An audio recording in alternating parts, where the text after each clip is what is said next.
It's a pleasure to be here, albeit in video, to join ranks with the International Federation of Airworthiness and, of course, Emirates Engineering. Thank you for sponsoring the conference. I compliment you on that. And I compliment the audience for being here as well. I hope it's been a good experience thus far. I want to start with just a friendly and very special hello to your Director of Engineering Human Factors, Tim Garrett, who I've had the pleasure of knowing for 20 plus years and working with when he was at Continental and later United Airlines. So hello, Tim. Nice to be in your town. Sorry it's on video, though. In any case, I'm here to, as Singus mentioned, I've got a lot of experience with not following procedures. I've been a pilot for over 50 years, and I'm right at 50 years as a licensed engineer in the United States. So I think anyone who's worked, whether it's 50 years or probably 50 minutes, will admit that perhaps they weren't perfect about following procedures. But it's the number one problem in aviation maintenance. In fact, number one problem in flight decks. In fact, it may be the number one problem in pretty much everything you could possibly think of. It's a major contribution to poor workmanship. It causes necessary for many reworks. It contributes to event after event, accident after accident. Name the example, whether it's failure to tighten an oil cap, failure to use a proper locking device, the very common failure to latch the cowling properly, 100% of the time. In the end, what's the cause of the event? Oil cap not tight. But why? Failure to follow procedures. And another thing, what's in it for you other than the professional safety, which is critical, but it's the number one cause of on-the-job worker injury, whether it's a slip and fall, a cut on the hand. Often it results back with a proper root cause analysis to failure to follow procedures. So what are some of the solutions to this challenge that simply don't work? Well, whether it's a cause or solution, we tend to turn an eye on failure to follow procedures. A manager wants to be sure you get the airplane out the door in safe condition, and sometimes you will get it out the door in safe condition, but there's a quite risk when you rush and skip over a procedure. The manager lets it go. The colleagues, your work associates might turn an eye because they want to get it done.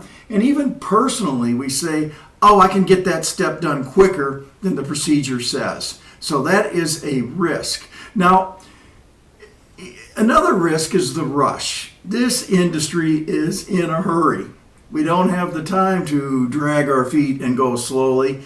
The airplane's ready to fly in 30 minutes. An aircraft that's been in the hangar for 6 weeks is ready to roll. We're in a hurry. Well, another thing that happens that doesn't work is when we say, well, let's make more regulations and let's train people more. No, we've done plenty of that. I know I'm here to talk about training, but this is a different kind of training I'm talking about. Another thing we do is we say, well, we'll punish people that skip procedures. No. One other thing I want to say about procedures, when we skip a procedure and there's no negative event, and we do that time and time again, each time we do that, the fact that there's no negative event, even with a missed procedure, is like positive reinforcement that it's okay to miss a procedure, but then eventually something happens and you are the bad guy for not following the procedures. So I'm not going to keep saying it, but the word should be follow procedures all the time. Now I want to talk about the training. I said training is not the solution. Well, do you know how to follow procedures?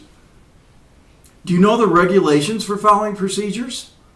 Do you know where the procedures are? The answer to that is yes, yes, and yes. Yet, the most common error we make is not following procedures. So when we start building this training, I told the training developers, we're not going to train people how to follow procedures. And it made the training people say, well, wait, we're training. We have to train them to follow procedures. No, we have to train them to think differently. The word might be we need to go after your hearts and your minds rather than your knowledge about following procedures. We want to change your culture. Your culture as an individual is also the culture of your colleagues and the culture of your organization. And you can have a culture to follow procedures all of the time, or you don't have that procedure following culture. Now about the training, of course, as by the way, Singus is going to show you the training a little bit after I'm finished speaking. It's web-based. You can jump on it probably on your phone here while I'm speaking, and if I talk long enough, you might be able to finish the training, but we won't let that happen. So it's web-based.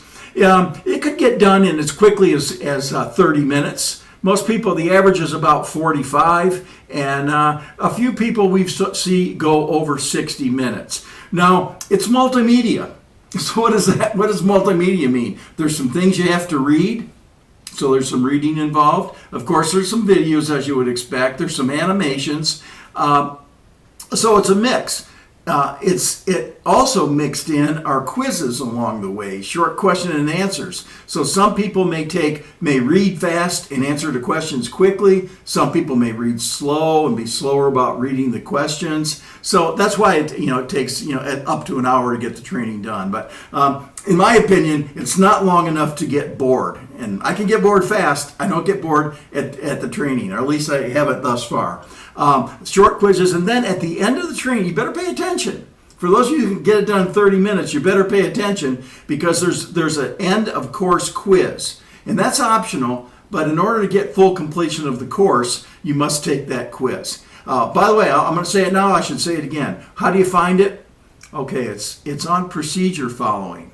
So how about procedurefollowing.com, or disregard, followprocedures.com. Followprocedures.com. There's a lot of other ways to get there, but what that does, it takes you to the training part of the FAA website. But followprocedures.com will definitely get you there. So what I'm not going to tell you about the training. You're going to see the training. You can look at it on the website. But at the end of the training, we're trying to impact your culture about the way you think about training, about some of the behaviors you might want to put in place about the procedures. So when you're finished, though, what can you get from the course? Well, hopefully a little bit of behavior change or attitude change.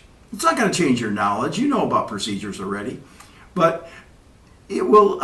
One of the things you can do, you can print out the entire course. You can turn it into a book. If you're the type that would rather read something, it's all there in a book, but you sort of miss the multimedia. That's a lot of fun in the training.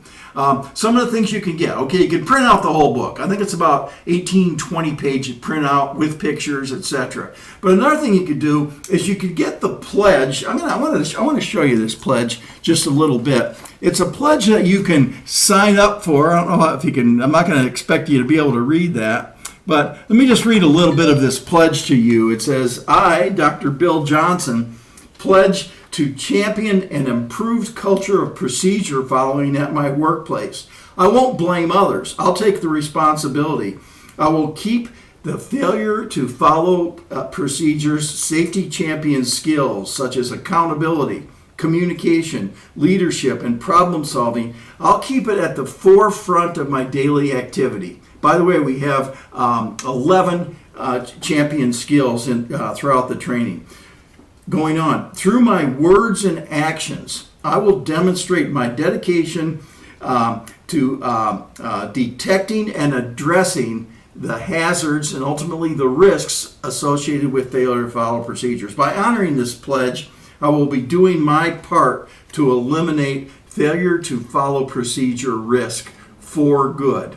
Now, other things that are available that I have a couple favorites. We have 3 cards that are before and after the fact cards. You can print these out. Now, by the way, I'm hoping organizations step up to printing these out and getting them plastic coated like these. And that way, whether you're an engineer or a mechanic, an engineer, you have a card that says what you do about failure to follow procedures. We won't try to get that right. Before the task, it's in the training, you can print these out, or turn it over and after the task. But a lot of times it's not your fault. A lot of times your manager is, you can use whatever word you want, but your manager is saying, hurry up, get this done. Pizza for everyone if we're done on time. And then turn around and not watch about the procedures. In any case, what the manager should do before. Let me give you an example of what the manager should do before the fact. I will support organizational adherence to following procedures. Let's pick another one. I will require double inspection whenever necessary. 100% of the time when necessary. So then, who's another culprit? By the way, as you're going to see in the video that we're going to run right after my discussion here, who's responsible for following the procedure? Mechanic? The manager? How about the guy that writes the procedures? This card is for that man or woman who writes the procedures to get committed that when a mechanic tells me a procedure is unclear or I couldn't find it, you're not going to wait 3 weeks to get an answer. He or she is going to be committed if they follow this card. Let's take an example of that. I understand that failure to follow procedures is the #1 industry challenge. I will make it easy to understand. I'll comply with approved writing guidelines, and I'll do it in a way that's fast enough to not frustrate the engineer who wrote a note or called me or sent a text, whatever it might be, to say, hey boss, we got a problem with this procedure. It needs to be fixed as soon as possible. Now, what else can you take away from the training? Well, hopefully a change in your culture. A change in your culture. And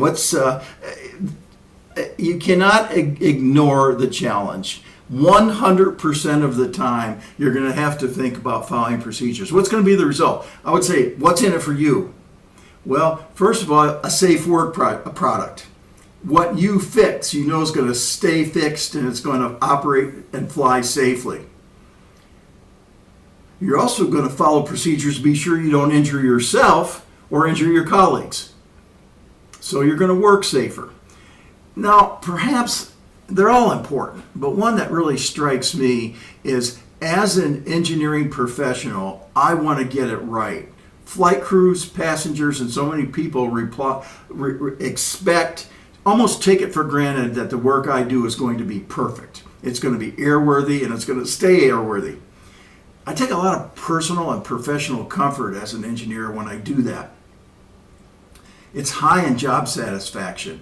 So if I said, what's the #1 thing a person is going to get from this training? It's going to be a little positive improvement in their culture of continuing to follow procedures. And they're going to be very satisfied at work. They're going to know they're professional because they follow procedures all the time, 100% of the time. And what they're going to do, they're going to sign up to be an advocate and be a champion for safety by following procedures 100% of the time. I'm going to stop talking now, and I'm going to let's take a look at the video, and not at the video, but more importantly, hopefully I talked you into going to followprocedures.com, and let me know if you like it. I don't know if you're taking notes, but I'm easy to find on the FAA website.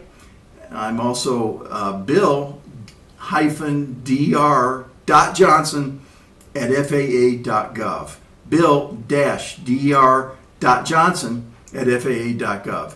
Thank you very much. I hope you enjoy the rest of the conference. Thank you.